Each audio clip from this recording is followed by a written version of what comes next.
भांचा हमर राम आए, चंदपुरी के मान आए, कौशल्या दाई के अंके नाले, छत्तीसगढ़ के शान आए।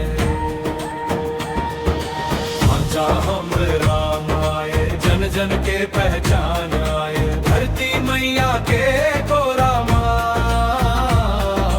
जन्म इस प्रेम के गान आए।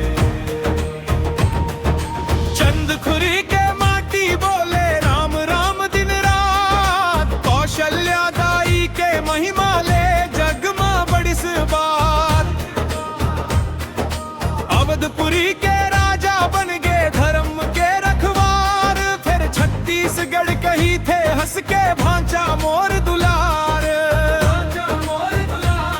अरे भांचा हमर राम रे मोर अखिया के तारा, तोर नावले मिट जाते दुख पीरा के अंधियारा।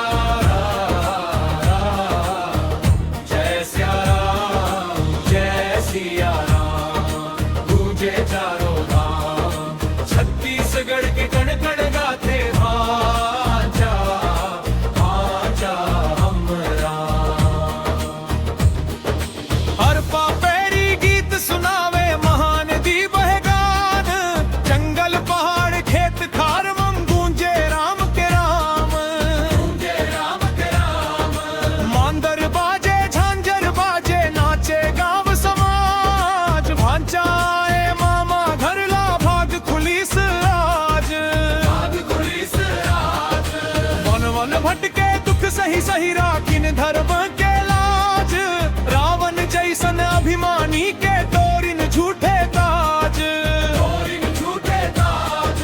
सत्य प्रेम और त्याग सिखाए मर्यादा के धाम, दुनिया भर के भगवान होव हमरा भांचा राम, हमरा भांचा राम।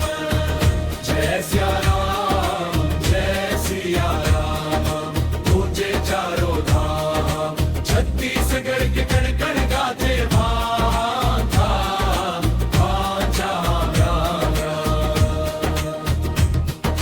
नहीं चाहिए सोना चांदी नहीं चाहिए धन दाम, जन्म जन्म तक गावत रही वो भांचा हमरे राम, भांचा हमरे राम। जय श्री राम के नारा गूंजे गांव गांव बिहान, चंदखुरी ले अयोध्या तक पहरे भगवानी शान, भगवानी शान। कौशल्या दाई के ललना दुनिया भर के धाम, छत्तीसगढ़िया मन के भांचा